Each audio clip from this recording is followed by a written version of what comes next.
श्री शिवाय नमस्तुभ्यम दोस्तों, मेरे चैनल ओम रूही ब्लॉग में मैं रूही मिश्रा अपने चैनल में आप सभी का स्वागत करती हूँ। महादेव की कृपा से आप सभी स्वस्थ होंगे ये भी कामना करती हूँ। आज मैं आप सभी को वीडियो में शेयर करने वाली हूँ सावन महीने से जुड़ी जानकारी। सावन का सोमवार आने वाला है, इस व्रत का क्या महत्व होता है, अगर हम व्रत करते हैं तो किन किन बातों का हमें ध्यान रखना है, जिससे जब हम व्रत करें तो हमें पूर्ण फल की प्राप्ति हो और हमारी कोई कामना हो तो जरूर पूर्ण हो।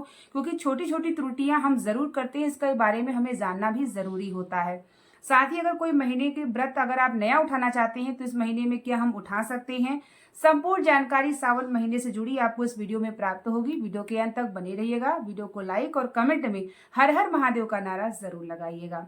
सावन महीना जो इस बार है, हर बार 4 सोमवार पड़ता था और इस बार इतना खास होने वाला है कि सावन का जो महीने के दिन की शुरुआत है वो भी सोमवार से शुरू हो रही है। और शिव भक्तों के लिए तो और भी खास की बात है कि सावन में 5 सोमवार पड़ रहा है। यानी जब सावन की शुरुआत है तो भी सोमवार से, और सावन का आखिरी अंत है, सावन का जो पूर्णिमा है वो भी आपका जो है सोमवार से है। और 5 सोमवार आपका सावन के महीने में ही पड़ रहा है। हर बार हम 4 सोमवार पड़ता था और 1 सोमवार कभी हम आषाढ़ के महीने से और कभी या तो कुछ लोग भादों के महीने में रहते थे। 5 सोमवार का व्रत रहा जाता है। तो सभी शिव भक्तों के लिए बहुत ही अच्छी बात है कि 5 सोमवार सावन के महीने में पड़ रही है। अब हम जानते हैं कि सावन महीने का व्रत सबसे पहले किसने किया। माता पार्वती ने भगवान शिव को प्राप्त करने के लिए सावन महीने का 5 जो है सोमवार का व्रत धारण की थी और भगवान शिव की भक्ति आराधना की थी।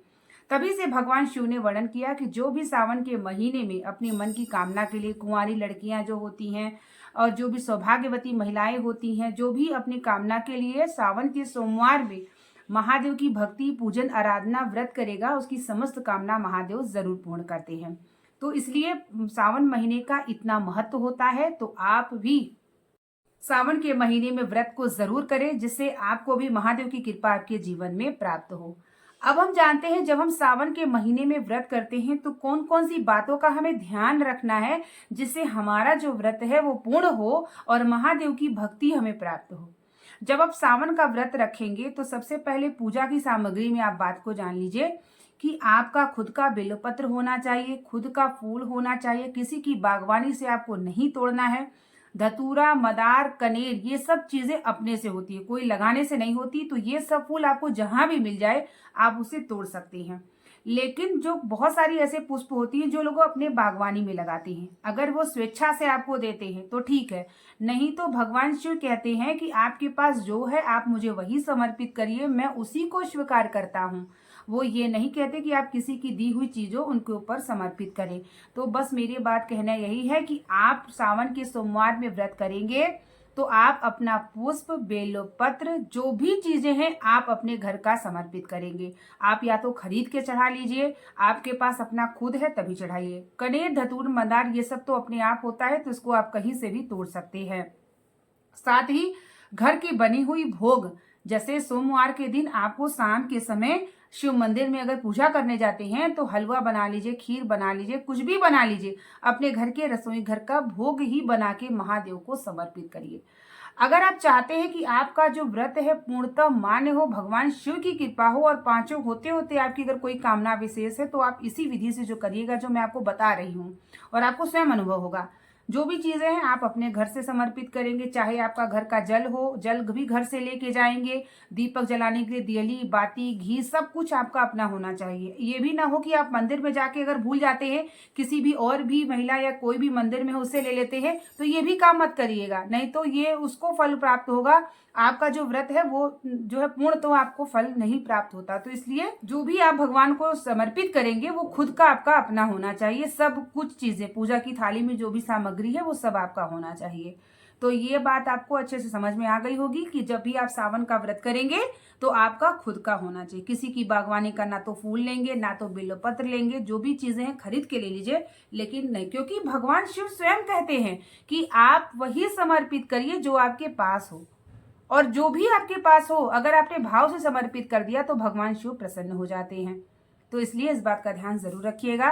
साथ ही सोमवार के व्रत में हम सभी को किसी के घर का चाय और पानी नहीं ग्रहण करना है। इसके पीछे का ये रीजन होता है कि जब आप व्रत करते हैं, संकल्प करते हैं, तो चाहे पशुपतिनाथ का व्रत भी अगर आप करते हैं तो भी हमें चाय पानी किसी के घर का ग्रहण नहीं करना चाहिए। अपने घर का ही आप ग्रहण करिए, अपने घर का ही खाइए, जो भी चीजें किसी के घर का आपको नहीं खाइए। अगर इसके पहले अगर आप व्रत किए हो, त्रुटियां हुई हो तो कोई बात नहीं, लेकिन इस वीडियो से अगर आपको जानकारी प्राप्त हो रही है तो इसे शेयर भी करिएगा ताकि सभी तक लोगों को जानकारी प्राप्त हो। तो आप जब भी कोई व्रत करते हैं तो अपने घर का चाय हो गया, पानी हो गया, या कुछ भी है, कुछ भी मत खाइए, क्योंकि आप व्रत में हैं, अनुष्ठान में हैं और उस अनुष्ठान का फल आपको प्राप्त हो। तो इस बात का ध्यान रखिएगा कि जब आप व्रत करेंगे तो आपका अपने घर का सब कुछ खाना है, किसी के घर का नहीं खाना है। व्रत आप कैसे भी करते हो, जल, पानी या फलाहार या आप सेंधा नमक, वैसे तो शिव के पूजा में कभी भी नमक वाली चीजें नहीं खाई जाती है। फलाहार पे रहिए तो ज्यादा श्रेष्ठ होता है, तो इसलिए फलाहार पे रहिए, चाय पानी आप जो भी है पीते रहिए। और सोमवार का व्रत सभी व्यक्ति कर सकते हैं, चाहे वो स्त्री हो, पुरुष हो, बच्चे हो, बालक बालिकाएं, सबको करना चाहिए सावन के सोमवार का व्रत। क्योंकि सावन का जो सोमवार होता है भगवान शिव कृपा देने के लिए बैठे होते हैं, और जो उनकी शिव भक्ति आराधना करता है भगवान शिव उसके ऊपर हर प्रकार की कृपा बनाए रखते हैं। तो इसलिए सावन का सोमवार 5 सोमवार कौन कौन सी डेट पे पड़ रहा है अब हम ये जान लेते हैं। 22 जुलाई को पहला सोमवार पड़ेगा, 29 जुलाई को दूसरा सोमवार पड़ेगा, 5 अगस्त को आपका तीसरा सोमवार पड़ेगा और 12 अगस्त को आपका चौथा सोमवार पड़ेगा और 19 अगस्त को आपका पांचवा सोमवार पड़ेगा। तो इस तरीके से 5 सोमवार का व्रत आपका इस डेट पे पड़ेगा। और जो भी व्यक्ति मासिक शिवरात्रि का व्रत करना चाहते हैं तो आप सावन के महीने से 1 वर्ष का संकल्प लेके आप व्रत को कर सकते हैं। तो जो है सावन महीने की जो मासिक शिवरात्रि पड़ रही है वो पड़ रही है 2 अगस्त को। तो 2 अगस्त को मासिक शिवरात्रि को जो भक्त व्रत करना चाहते हैं, वैसे तो श्रावण महीने की जो मासिक शिवरात्रि होती है और आपकी फागुन मास की मासिक शिवरात्रि का बहुत महत्व बताया गया है। इस दिन पार्थिव शिवलिंग पूजन विसर्जन करने से हमारी समस्त कामनाएं पूर्ण होती हैं। तो जो भक्त शिव की अविरल भक्ति करना चाहते हैं तो 2 अगस्त को आप अगर सावन महीने का व्रत करना चाहते हैं तो कर सकते हैं। और अगर आप 1 वर्ष का मासिक शिवरात्रि का व्रत का संकल्प लेना चाहते हैं तो आप सावन के महीने से उठा के पूरे 1 वर्ष तक का संकल्प ले सकते हैं। और साथ ही हर मासिक शिवरात्रि पर पार्थिव शिवलिंग का पूजन विसर्जन जरूर करना चाहिए, जिससे आपके जीवन में शिव जी की अविरल भक्ति प्रदान हो।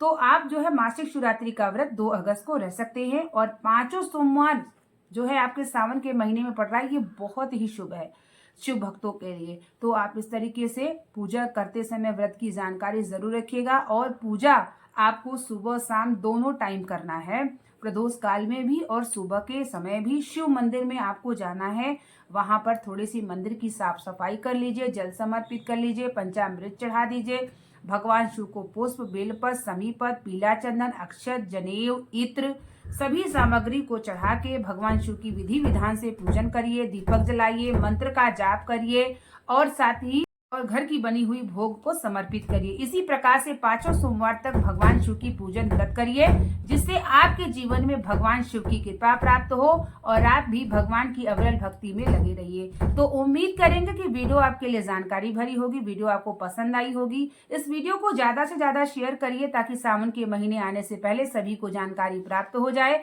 और सब भगवान शिव की भक्ति में अविरल लगे रहें, जिससे उनके जीवन में महादेव की कृपा प्राप्त हो और आपके ऊपर महादेव की कृपा बनी रहे, यही मैं कामना करती हूँ। उम्मीद करेंगे कि वीडियो आपको पसंद आई होगी। मिलते हैं नेक्स्ट वीडियो के साथ, तब तक के लिए आप लोगों को श्री शिवाय नमस्तुभ्यम। हर हर महादेव।